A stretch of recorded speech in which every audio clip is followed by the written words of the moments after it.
अस्सलाम वालेकुम एवरीवन। जैसा कि आप लोगों को मालूम है कि एनजे डिजिटल टीवी हमेशा आप लोगों के लिए बहुत इंटरेस्टिंग और बहुत एक्सक्लूसिव चीज़ें लेकर आता है। इस बार भी मैं आपके साथ हाजिर हूँ एक ऐसा एक्सक्लूसिव इंटरव्यू लेकर जो बहुत ही ज़्यादा इंटरेस्टिंग है। एक ऐसी पर्सनालिटी जिनकी स्टोरी, लाइफ स्टोरी बहुत ज़्यादा इंस्पायरिंग है। एक ऐसे शख्स जो यूएस मरीन ऑफिसर थे और as a arm officer retire हुए, और उन्होंने अपनी तमाम ज़िंदगी जंगें लड़ी, मुसलमानों के ख़िलाफ़ जंगें लड़ी, लेकिन आखिर में वो उन्होंने खुद इस्लाम को कबूल कर लिया और वो मुसलमान हो गए। ये एक्सक्लूसिव स्टोरी रिचर्ड मैकिनी की आप लोगों के साथ आज मैं शेयर करूंगा, और रिचर्ड मैकिनी ने खुद हमको इस शो में ज्वाइन किया है। चलिए वेलकम करते हैं रिचर्ड मैकिनी को। Assalamu alaikum. वालेकुम अस्सलाम sir. I am so humble and so honored that I've got this chance to speak to you today. Alhamdulillah. Alhamdulillah. Sir, you're most of the people they know about you, and our viewers.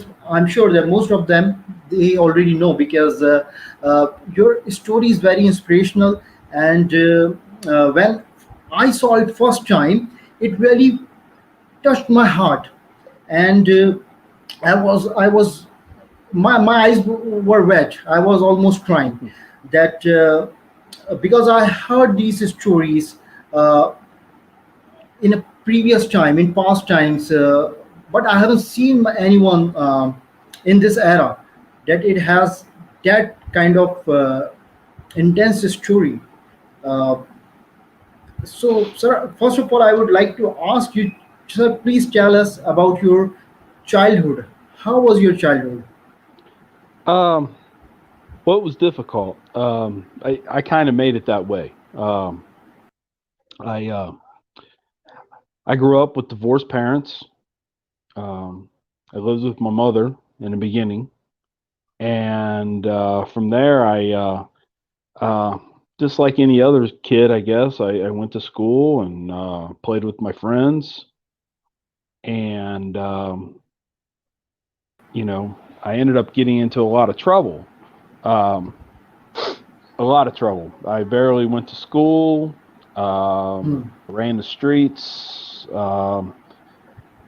and then I ended up moving to my dad's house.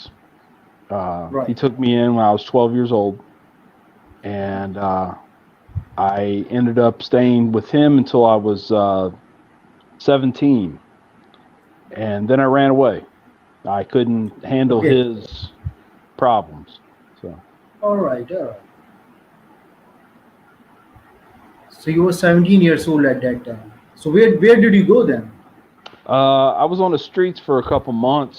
Then I went back to my mom's house, and Right. because my mom was having her own issues, my aunt and uncle took me in, Hmm. and I finished school, but I never graduated. All right. Never got a high school diploma. I got a GED in Japan when I was stationed in Japan. Uh, All right. Basically, just a certificate that saying that Hmm. I finished high school. So, but Right. and then I went into the military, went into the Marine Corps. Yeah, you went to the Marine Corps. So what was the sorry. That was my dog. I'm sorry. Yeah. Yeah, yeah, it's okay. So what was okay? That's fine. That's fine. Okay. So what was the reason that you decided to go to the Marine Corps? Well, I was involved. I ended up getting involved in drugs, both All using right. and selling. Okay. And at that age, I realized that I would end up either dead or in prison. And I knew the only way to get out of this life was to leave this life. And Hmm. the only option I had was to join the military. All right. So, and of course, I joined the Marine Corps. All right.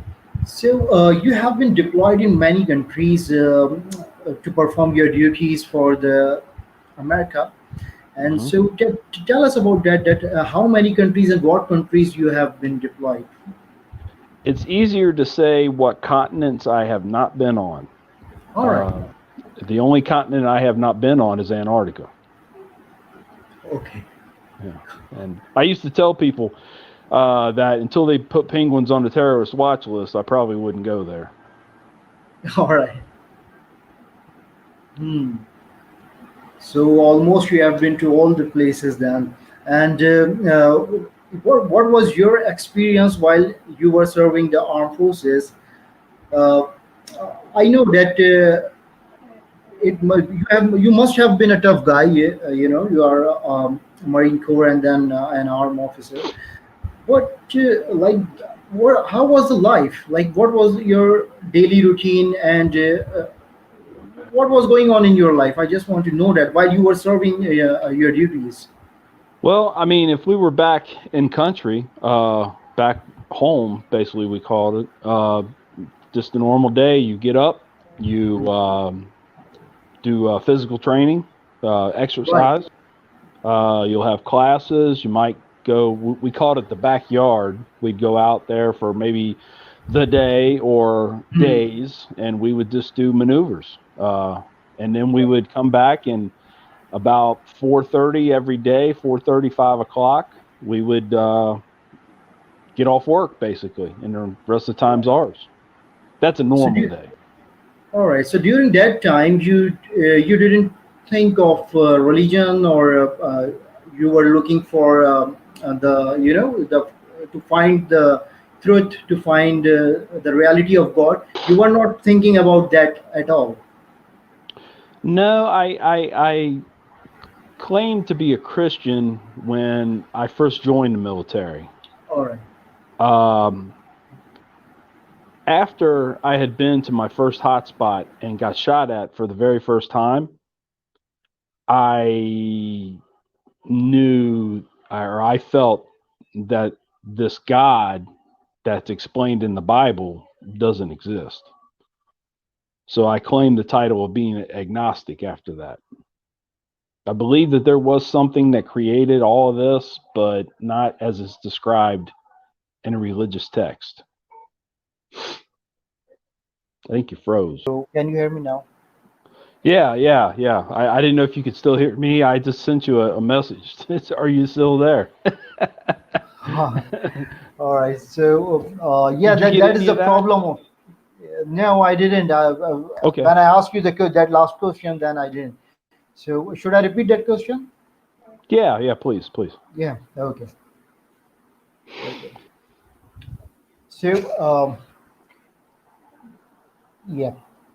So Richard, I want to know that during that time when you were spending your military life, so did you ever think about of the religion that you are finding the truth, or you want to know the reality of God?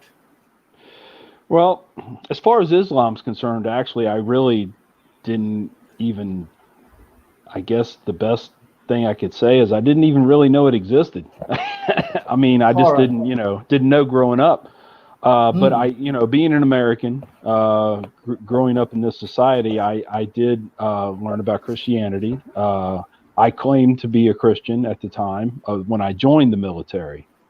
Right. Shortly after I joined, the first hotspot that I had went to, where I had seen um, people that face to face that were suffering because of war and strife, and the first time I got shot at, I said there's no way there's no way there's a God, because it not the one described in the Bible, because you hear these Christians talk about God's a merciful God. How's God a merciful God when all this is going on? It just So at that point, I claim to be an agnostic, believing that something created all this, but not as described in Right. religious text. Yeah. Right. So and tell us that as you said that when you retired and you came back to your home, after that the hatred started against Muslims, or It How it started happened? actually before I got out. It had started a little bit before I got out because I think honestly I kind of knew I knew the end was near. I knew I was going to have to get out because I was, because the time I had in, it just, it just doesn't, you can't stay in forever. Right. My desire was to die in combat. Hmm. And that's what Okay. really fueled the hatred because that wasn't happening at all. All right. I wasn't, I would be in situations and I would do things and honestly, they were very stupid things, but I knew Hmm. that it would probably kill me and then I could die my hero's death. That's all I wanted. And so what fueled the hatred was knowing that wasn't going to happen. All right. So, So yeah, that is very interesting thing that you were like that passionate that you wanted to die as a hero for your country, right? right. And so it seems so passionate. So how did it happen that a person like uh, you or the way you used to think Hmm. suddenly you completely changed, you transformed inside out? How did it happen? Well, at the time, I had gotten out. Um, my drinking was horrible. I was drinking a half gallon of vodka, or basically like a liter of vodka every two Right. days. And that was just sitting at home drinking. If I went out, I'd drink more, but it was it was the fact that um, I needed something. They took my wars away from me. Is the way I felt. Hmm. So I said, you know what? I'll create All my right. own war. I'm going to go after the Muslims that are So here. you wanted, okay. All right. So you didn't want to retire or go out of the army. You still wanted to continue your duties, right? Okay. Right, right. So that. Uh, I got injured in Iraq in 2006, and I got hurt enough to where they were forcing me out. They were medically retiring me because of my Okay. injuries, and I fought it, but I lost, Hmm. and that's really what put that hatred on steroids. You know what I mean? It just really just Hmm. oh man, fan the fire. Um, Right. so yeah, I did not want to get out. I wanted to keep doing what I was doing, and I even told them I laid in a hospital bed for a bit, and people would come in and talk to me about, hey, they're going to retire you. You're going to get all these benefits and all these pluses. They'll give you a check every month, blah blah blah. And I told them, nah, you can keep all that. I said I need to go back to Iraq, and they're like, Hmm. why do you want to go back to Iraq? And I said, I told them, very serious look on my face. I'm not done killing Muslims yet. All right. And after that, well, they had me see the special doctors because they're like, this dude just lost his mind. Yeah. So, um, Yeah. anyway, I got forced Hmm. out and I didn't like it. So, All right. And then when you come back and then what happened? Like how this transition happened? That you wanted to plan something against Muslims, or what was your plan? Just yeah. well, not at first. At first, it was just more that I couldn't stand them. I just hated Muslims, and if I saw a brown person, Hmm. automatically they're a Muslim. And we all know that's just Yeah. very wrong. It's a very wrong way to think. But I would go to the stores, and my wife would be a Hmm. nervous wreck because she knew that if I encountered a Muslim, I'd go up and say something to him. Like a Muslim woman would be out at the grocery store, I'd be there with my wife. I would walk by them and just spew profanity at them, Hmm. just out of the blue, Right. you know. Hmm. And but that ended up, I decided that's not enough. I need Hmm. to do something for my country, and that's rid this Right. evil, right? And that's when I started piecing together a plan and Hmm. materials and planning on hitting the local Islamic center. I think I lost you again.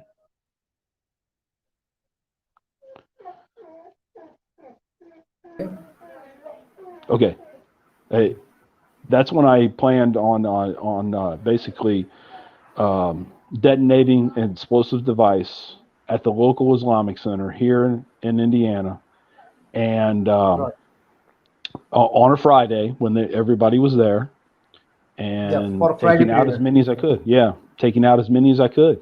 Uh, Right. uh, I mean, I had it all worked out, and I was within. If I would have decided, if I would have woke up the morning and said, "Well, today's the day," by that night, I could I could have had everything in place and just wait till prayer time. Right. So I can imagine that uh, how passionate you were as an officer, and how much loyal you were towards your country, that you wanted to do something for them. Of course, then uh, you didn't know that much about Islam at that at that point of time. Obviously that you didn't know. But what happened then? Like from there, when you were planning to uh, harm Muslims, what made you stop? What was that moment? It was my daughter actually.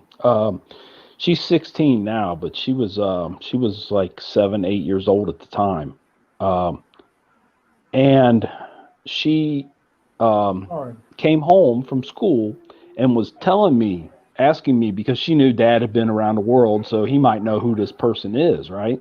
This lady came to pick up her son from school, and when she came into the classroom, she was covered head to toe, right? I had on all the regalia, right? And but my daughter doesn't. She was too young. She didn't understand what all that was, but it didn't make any sense to her. It was weird, you know. Um, and so she come home and asked me, and I Right. just flew off the handle. I started spewing profanity and saying all kinds of horrible things, and basically I made the one of the biggest statement that you can make, and it's, I don't want my family around those people. And she looked at me. The relationship between a father and daughter is a special bond. At least it should be. Hmm. And she looked at me and she actually questioned her love for me. I could Yes. see it in her eyes because her dad has lost his mind. That's what Hmm. and she just doesn't know anymore. And that hit Yeah. me. And I says, I think what I'm going to Hmm. do is the right thing, but I need to make sure that these people are good people. I don't think they are, but maybe these are the good Muslims that I hear about, not like the Okay. rest of the Muslims, right? That's the way I looked at it. And so I said, well, the only way to do that is to go there and meet them. So I walked in on a Friday. I knew they would be, most of them would be there, or a big group would be there at least, and I could talk with people and get to meet somebody, and So I went in and I introduced myself as somebody who just wanted to learn a little bit more about Islam, right? And people like that are always welcomed Right. into a mosque. At least they should be. Are always welcomed. Yes, we Yes. will talk to you in depth, and I walked in. There was one guy there. This is before anybody got there, and he was in the shoe room taking off his shoes. African American gentleman, used to play professional basketball back in the 1970s. He looked at me and he smiled, Right. and I looked at him, and he said, "Can I help you?" And I said, "Yeah, I want you to teach me about Islam." And he kind of laughed and he says, well, how long do you got? I said, well, I got a couple hours. He said, well, we'll give it a shot. All right. So You've got a couple of hours, yeah. yeah. So I sat through the sermon, right? And I listened. I liked it. It was nice. But, you know, in my head, I'm thinking, they're just said that because I'm here, you know.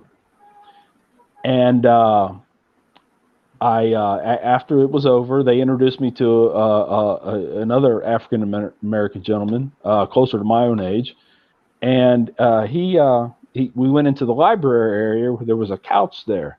And we sat down and we was talking, and he says, hold up a minute. He says, have you ever read the Quran? I was like, I just looked at him and smiled, and I says, no, I haven't. Under my breath, I was saying, are you serious? Why would I read that crazy book, right? But you know, I was here to learn. I was, you know, regardless of my personal feelings at the time, I'm here to learn, to make sure that what I'm doing is right, because I know it's going to end up with me getting sentenced to death. I know I'm going to be executed for this. I just want to make sure it's the right thing.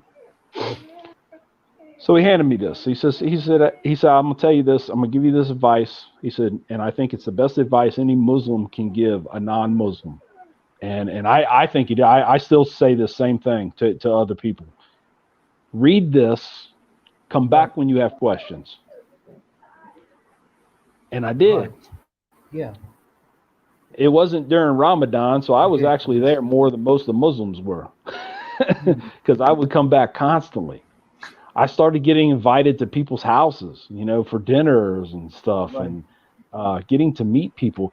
And while I was in that library, I was sitting on the couch, and this guy come up to me, who I later ended up becoming really good friends with. Him and his family, just wonderful people. He came and he sat down at my feet, and he hugged my leg, and he started crying, talking about the love of Islam. And I'm like, man, either this guy is off his lid, or there's something to this, right?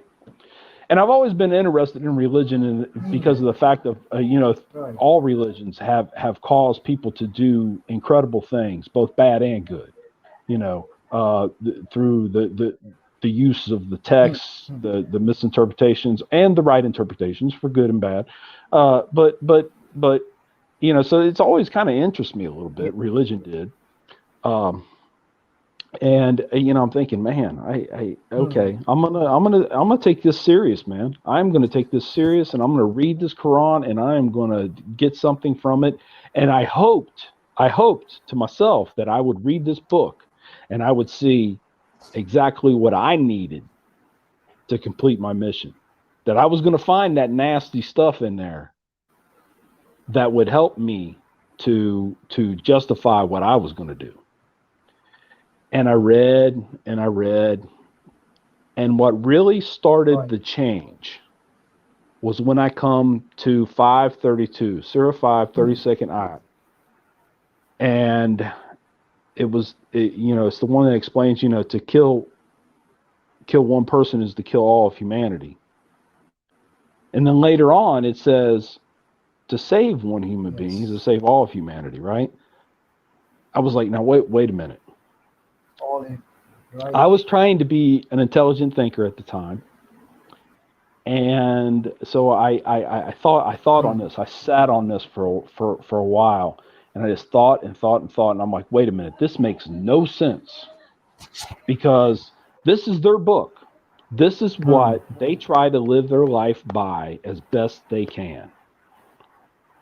But what this is telling me is totally contradictory to what I just seen, what I just took part in, what I was a part of. Because, you know, I could, you know, you know, it also says in the Quran, you know, you don't harm women, you don't harm children, you don't harm the elderly, you don't destroy religious structures, not Islamic structures, religious structures. Well, the guys that I was up against, I seen them do all that within an hour. So it wasn't making any sense to me. So obviously, you know, the light bulb comes on and says, you know what? Those people do not represent Islam. They represent something else, but not Islam. So I got Nice. more into reading and more Yes. into reading. And unlike the Bible, and it didn't matter which version I used, because we all know there's like thousands of versions of the Bible. It never made sense to me. To me, it was a good story, and that was it. It was like a novel, Hmm. But Right. the Quran touched me. You hear, well, here in America, we hear about Christians say, that the Word of God, the Bible, as they call it, as they refer to it, touches them in a way. Well, it never did touch me. It never did. Even when I was trying to be a Christian or whatever. But the Quran, man, right from the get-go, right from El Fatiha, I was like, man, this sounds like Yeah. the Lord's Prayer, because Christianity has the Lord's Prayer, what's called the Lord's Prayer. And this is along the same lines, man. This is like saying the same thing, And Hmm. and I'm like, wow, hold on, man. So as I got more involved, I finally decided it's time. It's time. I was wrong about everything that I thought, everything that I felt, and every way that I acted. I want to be a Muslim. Hmm. So I went back to the mosque, and I went to some of the older gentlemen, which, for lack of a better term, we'll call them elders, and Yeah. I said, hey, I want to take Shahada. And it was real funny because they look at me, no smiles, no nothing. They look at me and they look at each other and they look back at me, and almost instantly, both of them together said, nah. Yeah, they said, nah. and they What? said, they, Yeah. they said, brother, you have more to learn, which Hmm. I didn't discount, because we're talking 8 weeks here, man, since the first day I stepped foot into the Islamic Center. 8 weeks later, I go Right. back to tell them I want to take Shahada. That was Yeah. the change. It happened. Yeah. But I engrossed Eight my weeks whole life into, during those 8 weeks, I engrossed every minute I had to learning about Islam. Hmm. Uh, so, but yeah, I was still very ignorant. And I still have a lot to learn. We all have a lot to learn. And that's what I told him. I said, but brothers, don't we all have a lot to learn? And they said, well, all right, come on. so, Uh, so I took Shahada, alhamdulillah, and I became a Muslim. And it was pretty surreal, man. It was like, when I was there in front of the whole congregation. I did it at Juma, and I was there, and it just like, I broke out into like a cold sweat, and it's like a weight just got lifted off my shoulders, man. It was just, I I don't know how else to describe it. right. That mashallah, you are so lucky that you have felt that feeling, Well, which you are just describing as that when you took your shahada. So it's such a beautiful feeling, isn't it? And I I almost wish that we could like keep doing it. We keep taking Shahada, which in a way we do, because we always say La ilaha illallah all the time. Muhammadan Rasulullah. We always say that all the we time. do, So I guess in a way I do take it, but it was just that moment, man. It's like I'll never get that back, that one moment. But yeah. Hmm. alhamdulillah, I don't need to get it back because I did it, and that's what's important. Hmm. Hmm. Right. So now you have taken your shahada, you have become Muslim, but you were living a different life before. And Hmm. after your shahada, obviously you have friends, you have family, or I'm assuming that they are not Muslim as well. They were not Right. Muslim at that time. I don't know about now. So, Hmm. how did it affect your life, your personal life? Well, as far as friends go, I can honestly say that people that would be considered my true friends, um, they're no longer around. they're all dead. I had a lot of buddies, I guess you could say, is the best way to put it. Just acquaintances that were, I was pretty close to. I wouldn't call them my true friends, but I kind of lost that. I kind of lost that because, and it's no fault of theirs. Really, it wasn't a decision that they said, "Oh man, you're a Muslim now. I don't want nothing to do with you." They didn't do that, but it's the lifestyle, because we was Right. all into partying and drinking and womanizing. Well, I can't do that anymore. I don't want to do that anymore. You know what I mean? I'm too old for Yeah. that. And and now I have this religion that forbids that, and I want to be as true as I can. Yeah. And so we just lost contact. That's good. My family, on the other hand, was a different story because, like most husbands, right?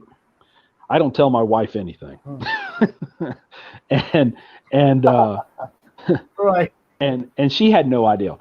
She had no idea about any. She just knew that I didn't like Muslims, but she knew I'd been going to the Islamic Center and meeting with these other Muslims, and she was getting worried because she thought I had something that I was planning, like blowing up the place, right? Which she didn't know about Okay, she that was plan. thinking at that point. Yeah, because nobody knew about my actual right. plan. No one knew. And my wife didn't know until the FBI came to the house. Okay. Yeah.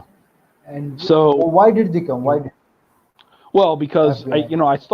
I started I talked to a few people about what I went through and this, that, and the other, and they said, man, that's an interesting story, man. That needs to be told, All right. So Okay.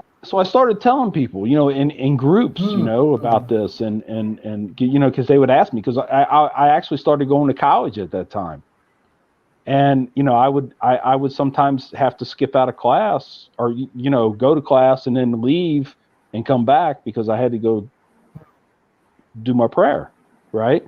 The professors were all cool with that, so Right. that was fine. But they would ask me, say, hey man, that's weird, man. You're a Muslim, man. And I said, I'll give it to you. Yeah, it is a little weird. Here's this white veteran, this white guy, military veteran, Yeah. is a Muslim. What? And Yeah. it would start the conversation, right? And so we would talk in groups. And I guess what had happened is somebody had overheard me talking, and thought I needed to be reported.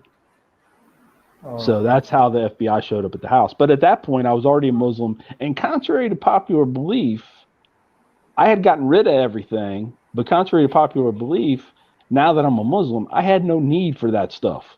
I had no need for the explosives. Right. So there was no evidence to anything. Right. They came in, they brought a bomb dog through my house, and I never kept anything here anyway. That's kind of stupid. That's no. But and that's when my wife found out about my actual plan. So what was her reaction then? She must have been surprised. She was let's just say that was a long night in my house that night. Okay. That was a very I long night. understand. But it's actually funny. I don't know if she likes me telling this story or not, but I have to because it's just so funny, her reaction, because she had no idea I was going to take Shahada, right? So I come home after Juma. I'm a Muslim now, man. I plop down on the couch like I just got home from a hard day's work, right? And I got a big old smile on my face. She goes, so did everything go okay? Like, oh, don't tell me he did something, and he's sitting there with that cat grinning on his face, like, I just did this, and I said, I took my Shahada. I'm a Muslim. She goes, you should what? I said, I took my Shahada, and as best I could, being a new Muslim, I tried to explain Shahada and what that all entailed, you know, and the only thing I could compare it to was similar to, you know, baptism with Christianity, you know, where you get baptized and now you've been forgiven your sins and you go on about your life, right? Try to live a good life. That was really the only thing I had to compare with, so I did that, and she goes, she's totally distraught right now because this just hit her right in the face, and she had no idea any of this was even in my mind. She puts her hand on her hips and she goes, "I'm gonna tell you something right now. I'm not putting anything on my head." Right? She was serious. She goes, "I'm not putting anything on my head. I'm That not was her covering my first hair, concern. nothing." Yeah. And I said, "Well, you're That's not a fine. Muslim, so that's not even a conversation, really." And so we talked a little bit more, and she said, "And another thing, and I mean this, if you want more than one wife, I won't be one of them." Women are the So same, I guess. No matter which part of the world you are, they are the same.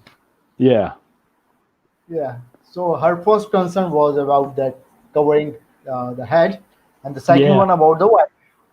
Okay.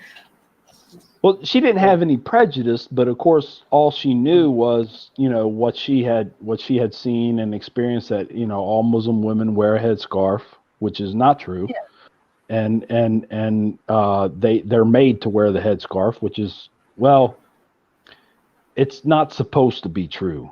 We know in different countries the government does make it a law that women have to cover up, yeah. and you know, that's a whole other subject to touch on, but you know, it's not supposed to be mandatory. It's not supposed to be an obligation that you do, and if you do it, That you you must do do it on it. your own as a desire to be more pious, right? So uh so Right.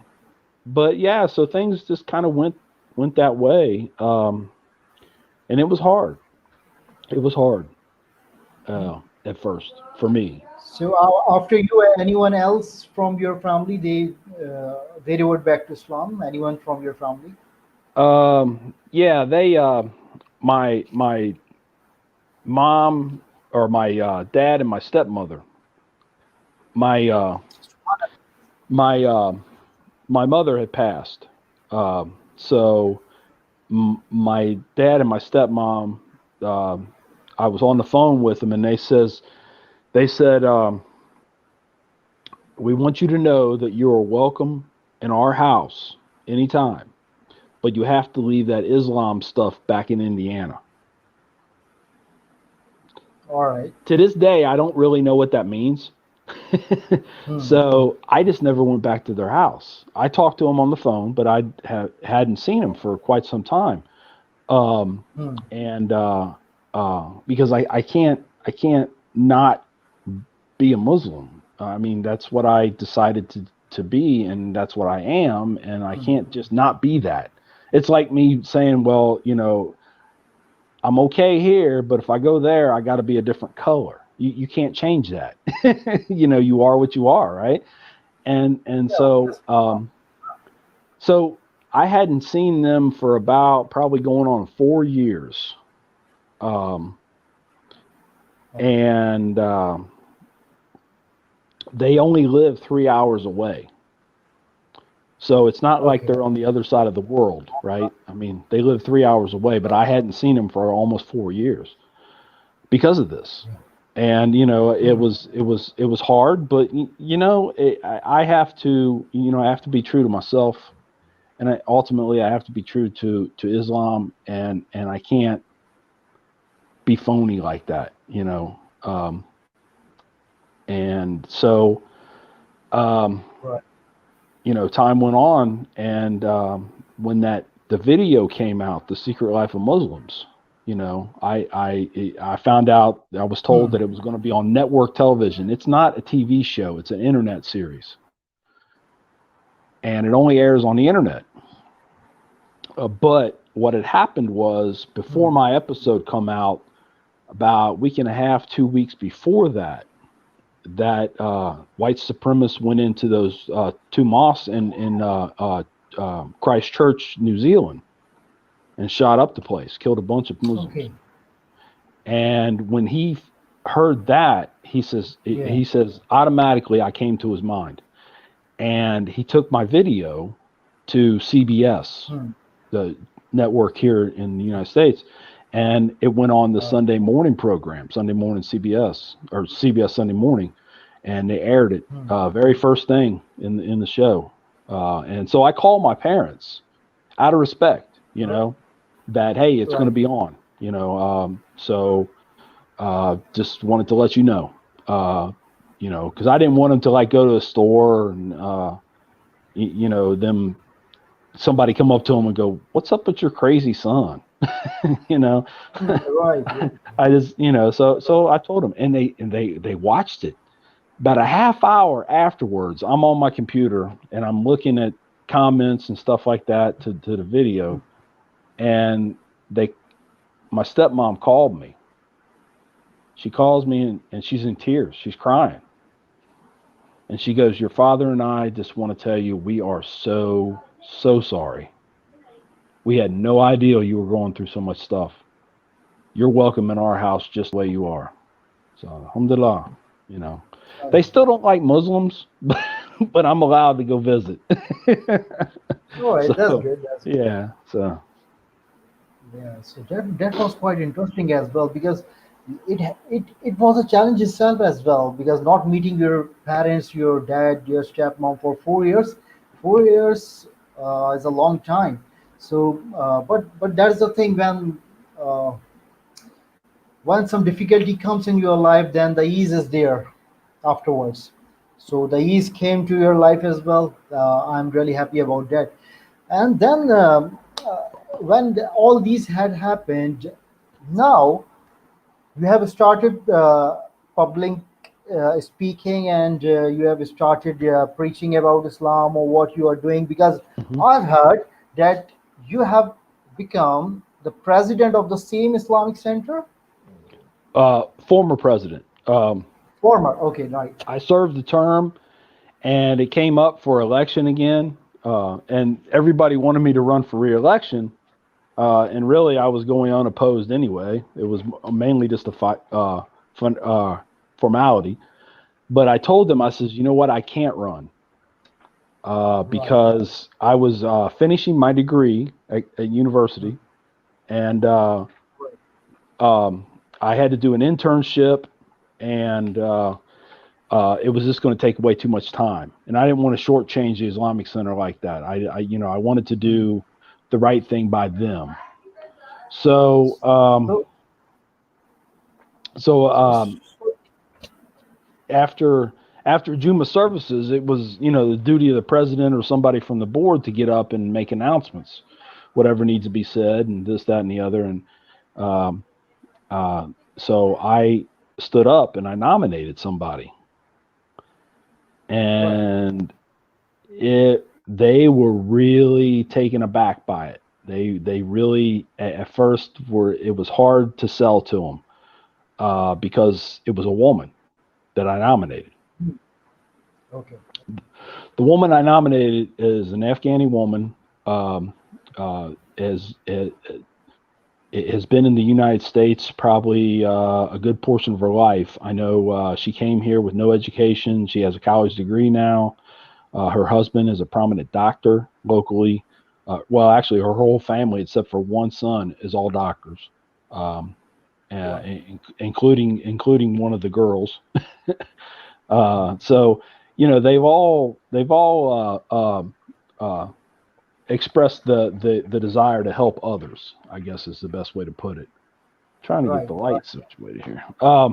So I nominated her because, number one, she has such a foothold in the local community as far as the local government, different organizations that she belongs to, and one that she actually spearheads is she founded an organization called Awaken. Afghan women and kids education and necessities is what it. She's built like 2 schools in Afghanistan Right. through fundraising, right? So, I mean, this woman can definitely run an Islamic center in Muncie, Indiana. There's no doubt in my mind. And so I nominated her. And what I would do as president, though, I would go into the library area and, Right. just hang out there for a while after Juma in case anybody had any concerns or complaints or whatever. They can voice them to me, and we can, I can't fix it if I don't know what's broke, right? So you have to tell me. So I would make myself available like that. And so when I went in there, I stood next to the bookshelf, and the older brothers, the elders, they come walking in there, and I said they kind of looked like they was the Blood and the Crips walking in there, and they go, brother, that's a little progressive, isn't it, to nominate a woman to be president of the Islamic Center? I said, absolutely not. They said, what do you mean? I said, why do I have to keep telling you guys your history? I said, who was the first Muslim? Khadijah, right? True. Who is the best known scholar in all of Islam? Aisha. Aisha. I mean, right. And most who of the found? from Yeah. I mean, her name's all over. The hadiths and sunnahs, and I mean everything. She was the most knowledgeable one, and the Prophet sallallahu alaihi wasallam, he made it that way. He made her that way. He gave her that knowledge. And then who founded the first university / library known to mankind? A Muslim woman. Yeah. Oh, I didn't know about that. What was her name? She was a princess, actually. Oh my gosh, I can't remember what country she was from. I do not remember her name. Okay. I read it in one of my books, one of my historical books. So Okay. I said no. So I said, I'm not being progressive. I'm actually being regressive. I'm going back to the way it was, to where the women had that respect and had, and because, as time has went on, we have seen it throughout Islam where women have lost a lot due to politics and governments and, this, that, and the other. And, and it has nothing to do with Islam. It has to do with culture. But I don't like it, and I don't stand for it. And women are called, your wife. That's half your deen. Right. Paradise, is beneath your mother's feet. I mean, these are women we're talking about. So how are we going to keep them back, hold them back from doing anything when we are supposed to look so highly upon them? So anyway, she took over, and she has done a wonderful job. Better than I could have done. I mean, because she has that insight. She has that hold on so much here locally, Right. That's great. So it has been so wonderful to talk to you, and I'm really humbled and honored that I have talked to you. I don't know how to express my feelings. I'm not that much express full, that I tell you, but it has really been great. Yeah. So and one last thing I would like you to tell our viewers that the people, especially the people who have misconceptions about Islam, who see Islam through the eyes of media, and who has they have got blockade in their head because you have been gone through all these stages. What would you advise to them, to those people like that who just see through Muslims and Islam through media, what media tells them? What's your advice to them? What should they do? First thing, turn off your TV. First thing. That's important. Yeah. And then pick up a book, hopefully the Quran. If you want to learn about something, anything, you have to go to the source. You can't get secondhand knowledge. and we see that a lot in Islam, especially, and that's how we end up with these terrorist organizations. We get these people who don't have an education and can't read, which we also saw in the early church. The populace was ignorant; they could not read, they could not write, so they would go to the services, and the priest would tell them what the Bible says and would tell them what it meant, instead of them figuring it out for themselves, which is something that the prophet told us to do. He wanted us to learn, and so that is the big two. Turn off your TV, pick up a Quran, and just read it. Find a Muslim and ask them a question. That's the best advice I can give anybody. Thank you so much. Thank you so much, Richard. It has been great that we have been talking for a while now, and you have given all the answers of my questions. So thank you so much for that, and thank you so much for joining NJ Digital TV. Hopefully, we will invite you some other day as well on a different topic, maybe this time. So I'm really grateful. Thank you so much for joining us. Anytime. Thank you so much, and may Allah bless all your efforts, brother. Thank you so much, Amir. Thank you. And yours as well. Yours as well. Jazakallah khair. Good. Thank you. Assalamu alaikum. Walaikum salam. जी दोस्तों, तो ये आप देख रहे थे Richard McKinney की story.